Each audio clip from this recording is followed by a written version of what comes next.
కీర్తనల గ్రంథము 36వ అధ్యాయము. భక్తిహీనుల హృదయములో అతిక్రమము దేవోక్తి వలె పలుకుచున్నది. వాని దృష్టి ఎదుట దేవుని భయము బొత్తిగా లేదు.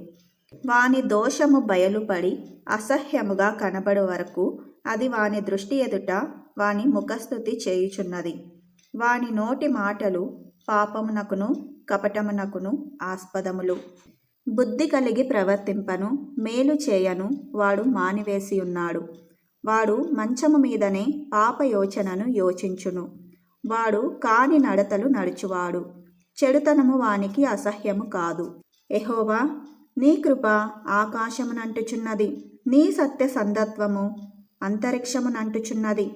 నీ నీతి దేవుని పర్వతములతో సమానము. నీ న్యాయ విధులు మహాగాధములు. యెహోవా, నరులను జంతువులను రక్షించువాడవు నీవే.